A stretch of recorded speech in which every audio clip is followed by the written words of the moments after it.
আমিও একটা সময় সকলের কাছে ভালোবাসা চেতাম। সকলের কাছে ভালোবাসা পাওয়ার জন্য কত কিছু না করেছি। কোনোদিন তাদের কাছে নাম পাইনি। প্রণাম তো দূরের কথা, শুধু বদনামটাই বেশি করে পেয়েছি। তাই আমি ভেবেই নিয়েছি কোনোদিন আর তাদের কাছে ভালো হতে চাই না।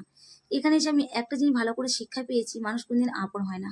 মানুষের কাছে সবথেকে বড় ইম্পোর্টেন্ট হচ্ছে টাকা। টাকা ছাড়া কেউ কারো কাছে মূল্য নেই। এখানে না আসলে আমি হয়তো এই জিনিসটা কোনোদিনই বুঝতে পারতাম না। এখানে এসে আমি অনেক কিছু শিখতে পেরেছি। তার থেকে বড় কথা হচ্ছে, তুমি যদি কারো কাছে অপছন্দের পাত্র হয়ে থাকো, তাদের জন্য ভালো কিছু করে কোনোদিন লাভ নেই। তুমি যেটাই ভালো করবে না কেন, তোমার ভালো দিকটা কিন্তু তারা সবসময় নেগেটিভ বের করার চেষ্টা করবে। আমরা যাকে অপছন্দ করি তাকে কিন্তু কোনোদিনই মেনে নিতে পারি না। কারো কাছ থেকে সম্মান পেতে গেলে সবার আগে ভালোবাসাটা অর্জন করতে হয়। পৃথিবীতে রক্তের সম্পর্ক ছাড়া কিছু কিছু সম্পর্ক আছে। এই যেমন ধরো স্বামী স্ত্রীর ভালোবাসার সম্পর্ক। আমরা কিন্তু স্বামী স্ত্রীর ভালোবাসার সম্পর্কে ভালোবাসার মায়াটাকে কিন্তু সারাটা জীবন কাটিয়ে দিয়ে যায়। So hello everyone, good morning. আমি বর্ণা, আমার মিষ্টিগুলোকে তোমাদের অনেক অনেক স্বাগতম জানি। আবার একটা ব্লগ নিয়ে চলে এলাম। আজকে শনিবার, ঘড়ি কাটায় বাজে 5:30, আর আমি সকালবেলা উঠে পড়েছি। উঠে ফার্স্ট টাইম আমি উঠানটা ঝাড় দিয়ে নিয়েছি, তারপরে আমি চলে এসেছি বাসন মাজতে। বাসনগুলো মেজে তারপরে আমি ফ্রেশ হয়ে চলে যাব আমি কাজ করতে। মানে আমি যেখানে কাজ করি, আমি তো কাজ করি, তোমরা কম বেশি সবাই জানো। কারণ কাজ না করলে আমরা কি করে চলবো বলো? ছেলে মেয়ে দুটো আছে, ছেলে মেয়ে দুটোকে মানুষ করতে হয়। আর আমি একা একা কাজ করে ছেলে মেয়ে দুটোকে মানুষ করে আমি চলি। তো কাজে যাব, আমি কাজে যাওয়ার আগে কিন্তু আজকে আমি রান্নাটা করব না, কারণ আজকে একটু লেট হয়ে গেছে। সকাল সকালে আমাকে যেতে হয় কাজে। আর যেদিন সময় পাই সেদিন কিন্তু আমি সকালবেলা রান্নাটা সেরেই যাই। যেদিন সময় পাই না সেদিনে কিন্তু আমি রান্না সারতে পারি না, এসে রান্না করি। তো আজকে কাজ থেকে এসে আমি রান্না করব। তোমাদের সাথে দেখো কথা বলতে বলতে কিন্তু আমার প্রায় কাজকর্ম মানে সারা হয়েই যাচ্ছে। থাল বাসনগুলো মেজে আমি এখন ধুয়ে নেব, ধুয়ে তারপরে কিন্তু আমি বাসনগুলো রেখে দেবো।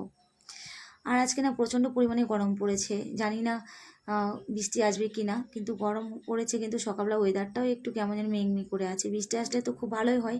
মানে প্রচণ্ড পরিমাণে গরম পড়েছে, আর সবাই কিন্তু এই গরমে অস্থিরতা বোধ করছে। তা আমি তো খুবই অস্থিরতা বোধ করছি। কাজের থেকে এসে রান্না করতে হয়, আর কাজের থেকে এসে খুবই টায়ার্ড হয়ে পড়ি, জানো তো। মানে তখন আর কাজকর্ম করতে ইচ্ছা করে না, মনে হয় না যে আর রান্না করি। কিন্তু কী করবো বলো, কিছু করার নেই, করতে তো হবেই। কারণ যেহেতু আমি একা, আর আমার তো করার মানুষও নেই। তো আমি দেখো সব কাজকর্ম করি, আমি মুখ টুক ধুয়ে ফার্স্ট টাইমে আমি খালি পেটে একটু জল খেয়ে নিচ্ছি। কারণ এর আগে আমার পাথর হয়েছিল পেটে, কিডনিতে, সেই জন্য কিন্তু আমাকে ডাক্তার খালি পেটে জল খেতে বলেছি। তখন থেকে কিন্তু আমি খালি পেটে জল খেয়ে নিই। তো এটা আমার অভ্যাস হয়ে গেছে। ঘুমের থেকে উঠে আমি কাজকর্ম সেরে তারপরে মুখটা ধুয়ে কিন্তু আমি জল খাই।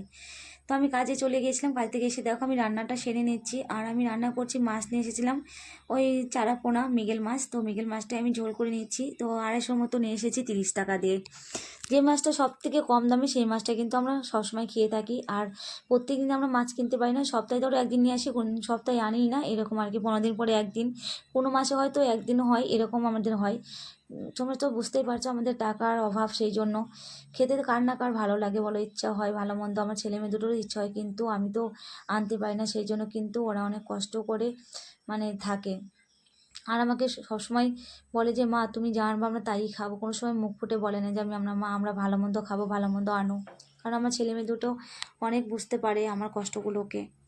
তো দেখো আমার রান্নাটা কমপ্লিট হয়ে গেছে। এখন আমি গ্যাসের এই জায়গাটা পরিষ্কার করে নিচ্ছি, কারণ এই জায়গাটা চিটে ভাব হয়ে যায়। আর আমি যখনই রান্না করি না কেন, গ্যাসের এই জায়গাটা আমি পরিষ্কার করে তারপর কিন্তু আমরা খাওয়া দাওয়া করি। আর পরিষ্কার না করলে আমার মনটা একদমই ভালো লাগে না, মনটা মনে হয় কীরকম যেন অপরিষ্কার অপরিষ্কার লাগে। আর আমি বিশেষ করে আমার যতই কাজের প্রেশার পড়ুক না কেন, আমি যে সব কিছু কিন্তু টিপটপ রাখার চেষ্টা করি। বাড়িঘর বলো বা রান্নার দিকে বলো, সব কিছুতেই। আমি হয়তো নিজে অতটা টিপটপ হয়ে থাকে না, কিন্তু কাজকর্ম কিন্তু আমার খুবই পরিষ্কার পরিচ্ছন্ন। তো আমি রান্নাটা সেরে মেয়েকে বললাম ভাতটা বেড়ে নে, মেয়ে ভাতটা বেড়ে নিল। তো আজকে আমার ভাত বাড়ারও এনার্জি ছিল না, প্রচণ্ড পরিমাণে গরম লাগছে। আমি তো ঘেমে একাকার হয়ে গেছি, তোমরা দেখতেই পেলে রান্না করতে করতে। আর ম্যাক্সিমাম গরম পড়েছে। আমি জানি সব জায়গাতেই ম্যাক্সিমাম গরম পড়েছে, সবারই এই অস্থিরতা বোধটা হচ্ছে। তাতে বড় কথা হচ্ছে আমি কাজ করি, সেই জন্য কিন্তু আমার গরমটা একটু বেশিই লাগে। যারা বাড়িতে থাকে তাদের হয়তো একটু গরমটা কম লাগে।